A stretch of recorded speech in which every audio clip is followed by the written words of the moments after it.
This is the Songbird Nature. So today I decided to take a nice morning walk. Good for my blood circulation. And my leg was kind of hurting, like I said, it feels like, when you're little and your doll's leg comes out and that one little pinch of leg, you just can't seem to get it in there. Well, I think that's what they did to me when they did the compression and reconstruction when I fell from the sky. But either way, this is not a complaint because right now it's not hurting. So that walk was good for me. I didn't try to overdo it. I walked kind of slow, but not too slow because then, I like to keep a nice pace. Waiting for an order from Butcher Box and hope to God the neighbors won't take it. I saw the UPS man today and he was outside and I thought my Butcher Box he had it, but he didn't. Anyhow, what I do know is he didn't park in front of my building. He parked in front of the store because in front of my building there are vultures, human vultures. They just take everything. The last time I tried to get something from UPS and Federal Express, the bank. I was sitting at the bank and they had the bank.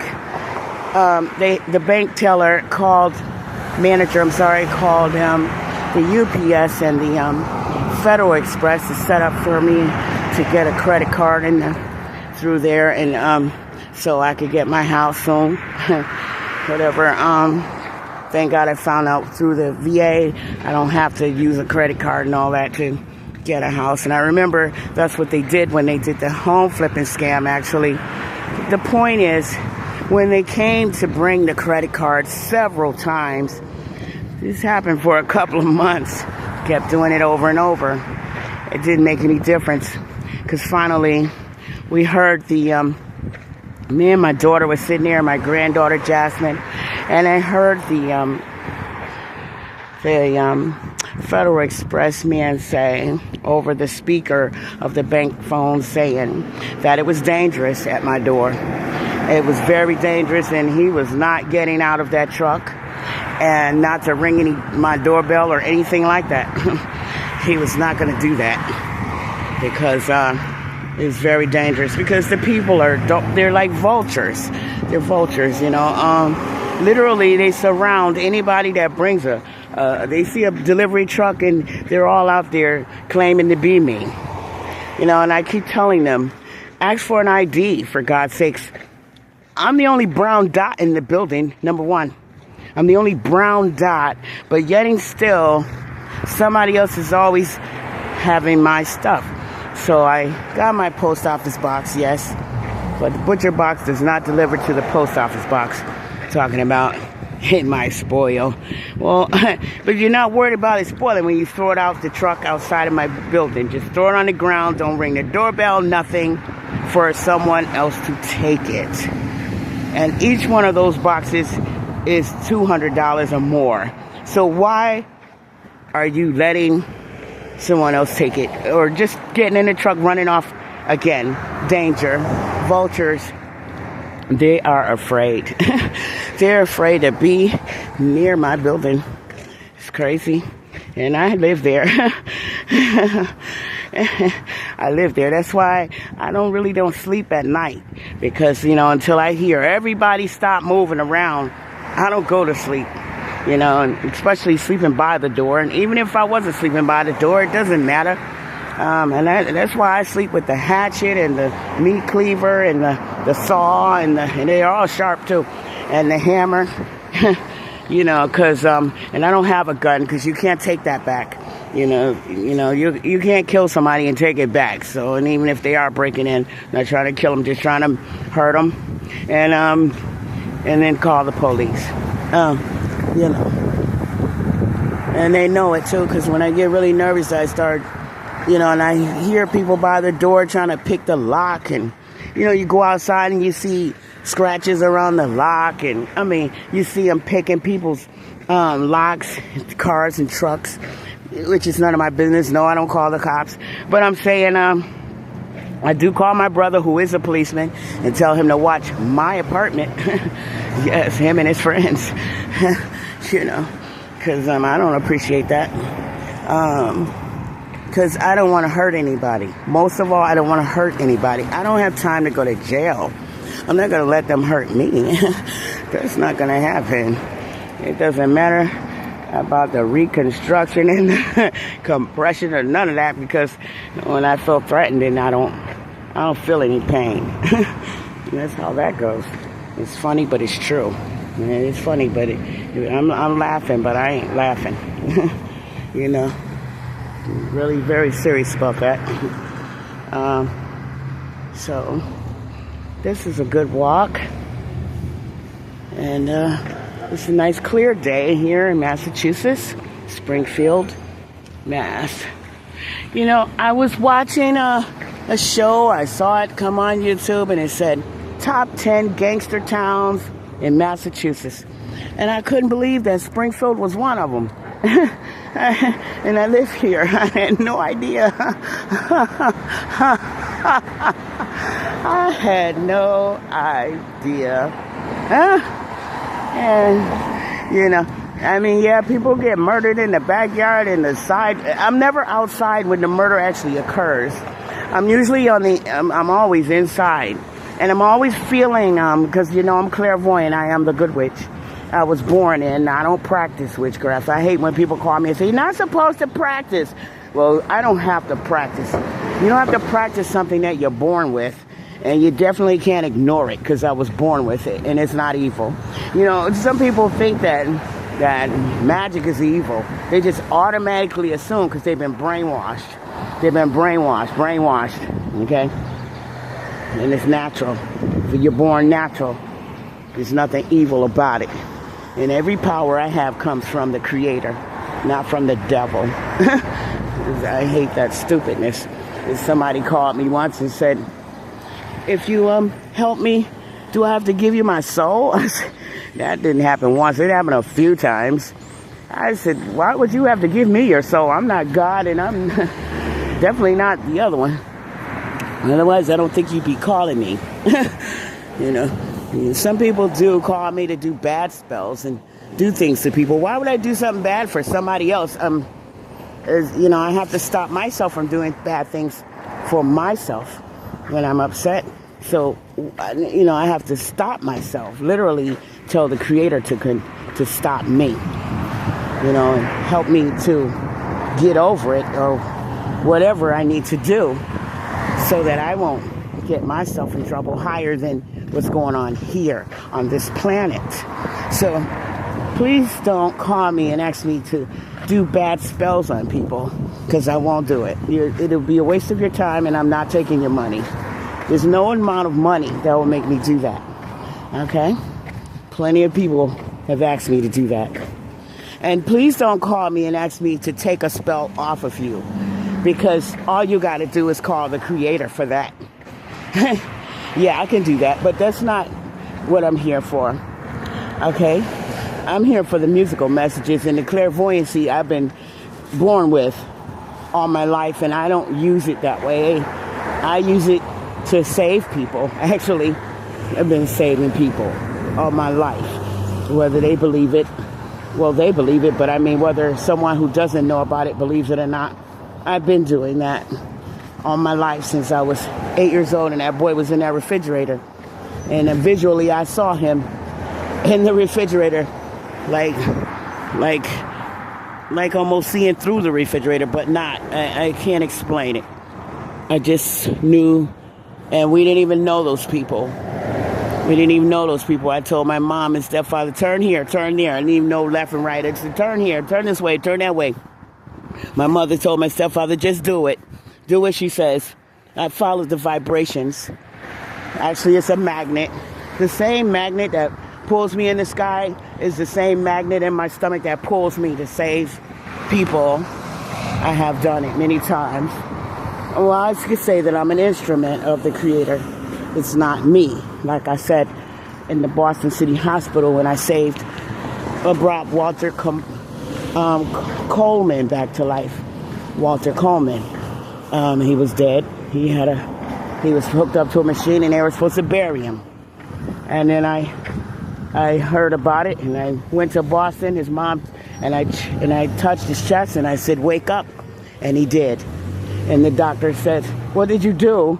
You wanted to pay you?" And I said, "No." And they let me stay in ICU for 4 months. You're only supposed to stay in there for 15 minutes, but they let me stay as long as I wanted in that ICU. I didn't eat because I love eating, so that's a sacrifice for me. And whatever you sacrifice, you get more of what you want when you make a sacrifice. I mean, faster. I don't mean a bad sacrifice. I mean taking away something that you want, that you love, just not having it. Then you'll get what you want faster, of course. So I didn't eat that much. I just nibbled like once a week because, your flesh still needs, and I mean nibble. And God sustained me to stay alive, to help all those people up in the Boston City Hospital.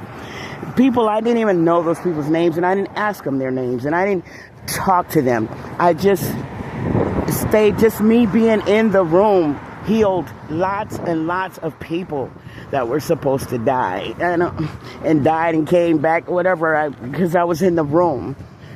So that's what that was. And after 4 months, I realized that, my kids needed me more.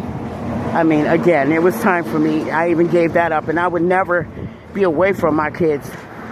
But they were around, but they weren't in the room with me while I was healing, of course.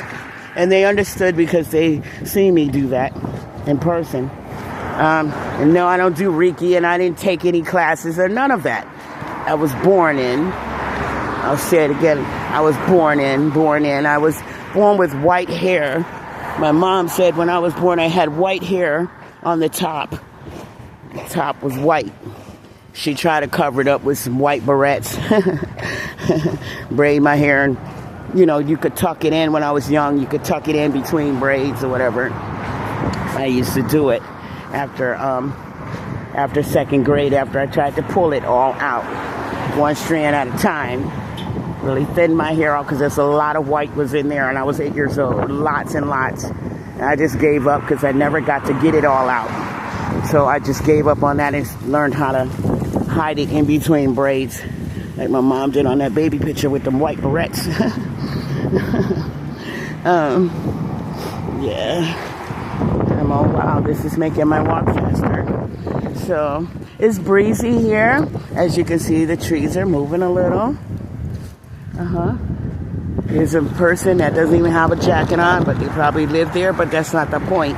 In New England, sometimes just to go to your car, you need to bundle up. I mean, really bundle up. And today is not that day.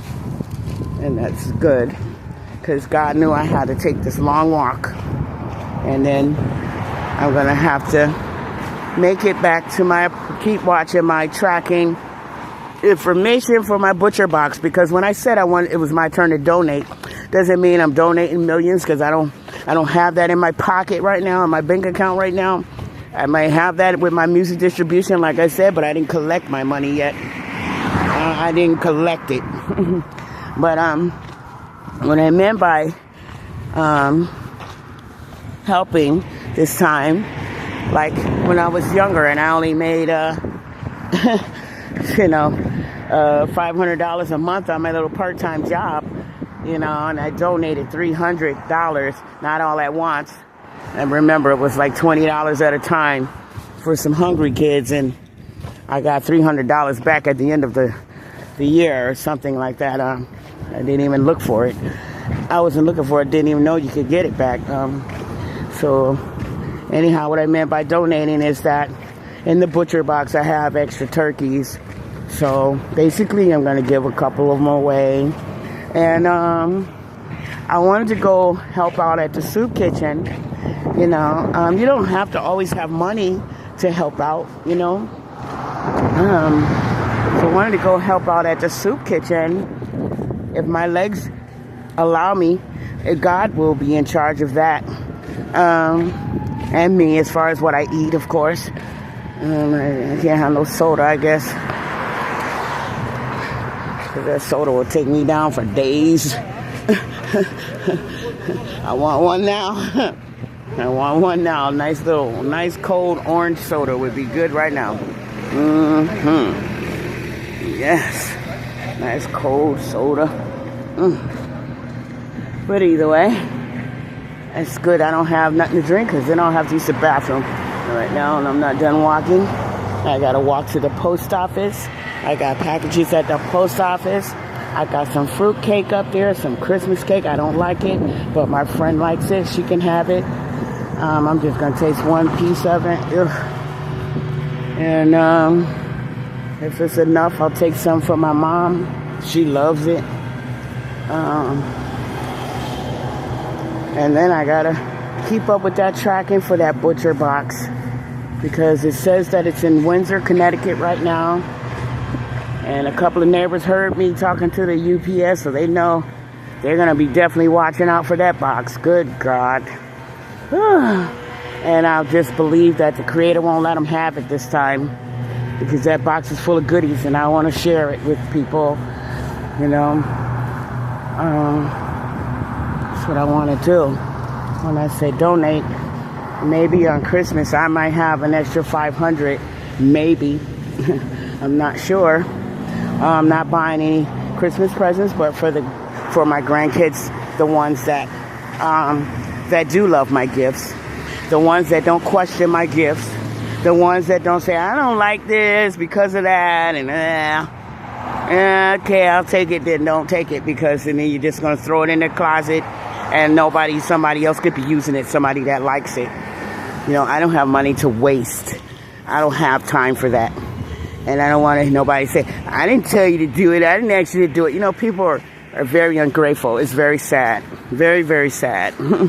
Really sad. And I could say that because I'm still poor right now, as far as I'm concerned. Right now, I'm still poor. Until I collect that music distribution money, I'm still poor. So I get to say, people are very ungrateful. Very, very, very ungrateful. It's very, very sad, you know, and small thinking. You know, really is.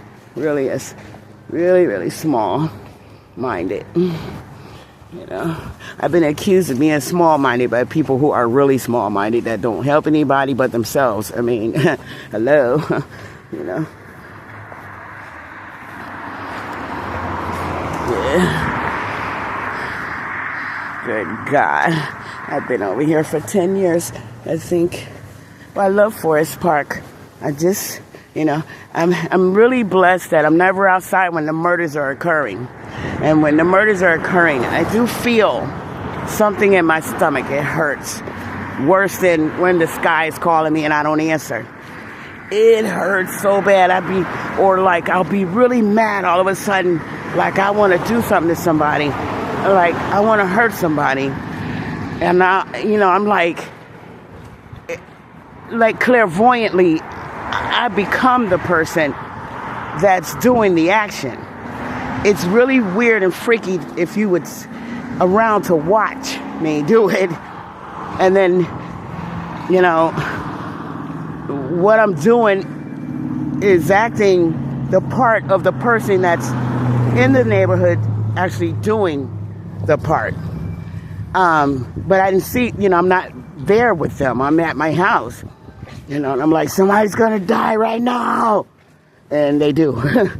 The next day, it's on the news, and like there's houses over here. I felt the vibration. It was horrifying.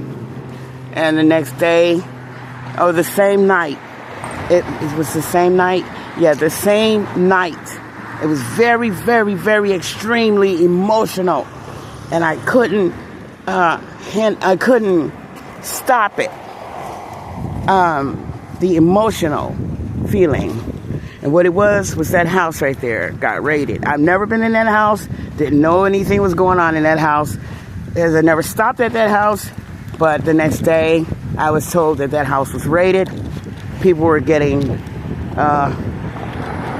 just the whole house was just a house of horror of drugs and sex and mayhem, mostly mayhem. People shooting guns at each other in the house. I mean, who does that? I mean, I've seen that in a movie once, but I mean, really, inside the house shooting at somebody? Come on, in the same room, man. That makes no sense. I don't understand that. I don't want to. I don't want to understand that feeling ever. I don't ever want to feel that. So I've never been there, never will go there. One of them. I'm not sure if it was that one or the other one. I don't care. I don't deal with that, but I felt every bit of it. I felt it. I felt it. I felt it. That's what it means to be clairvoyant. Yeah, I could feel something from across the world. Sometimes I felt something so horrifying, and I couldn't describe it to anyone because it wasn't happening here. It was happening far away across the planet, and like thousands of people had died in some kind of natural disaster. Yeah, I felt all of it. It's crazy. I can feel a lot. If you have a thought about me, I'll see it and I'll feel it. Yeah, bad or good, good or bad. Yes. But I can block it if it's just somebody trying to cloud my brain. I can block that with the Creator, of course. I just tell the Creator, can you make that stop right now? Make it stop right now. I can't stop it myself. Only the Creator does that for me. Yeah. So now I gotta walk to the post office, and I think I already did like 3 miles. I'm not sure. And then to the post office is another 1.8 miles. So that's good for me. Good for me. Good for me. Yeah. It's a nice house, but look what it's next to. It's a nice house. And I like that brick right there. It's nice. In this neighborhood, to see a nice house is just out of place. And then this little building right here, I wanted this building for myself. When I first moved in this neighborhood, I was thinking that would be a beautiful, nice little store, because I always wanted a store next to my house or on top of it or underneath it. I prefer it to be not connected, though, because whoever wants to break in the store, they're going to break in your house. People might be saying, well, why does she keep thinking like that? Because this is the life I live here. That's why. It's not what I'm thinking. It's what's happening here. That's why. There's my old building over there. There it is. There's home, whatever you want to call it. It's my residence. It's not home. Home is where you live and you feel comfortable. And there's no comfort in that building. Not none. Not none, except my nice soft mattress. And I lay down on that nice soft mattress. And even that hurts if people are outside my door acting like they're trying to get in, coming to my door with my bags, talking about, they left this bag on the porch for you. Open the door. Somebody's going to take it. Come on, open the door. Do I look stupid? I mean, I don't care how many times I said it, how it came back, and I might be a little slow, and I might catch up in 15 minutes there, be like, wait a minute. Okay, wait. Okay. Yeah. Okay. But that doesn't mean I'm stupid. Okay, and I like to take my time. I don't like to, people bum rush at me to answer questions really fast. I like to take my time and process it and think about it first. And then I can make a choice on even just answering a question. It doesn't matter. It's very important to know exactly what you're saying and what you're doing at all times. And, you don't have to rush for anybody. Hi. Hi. Huh? Right there.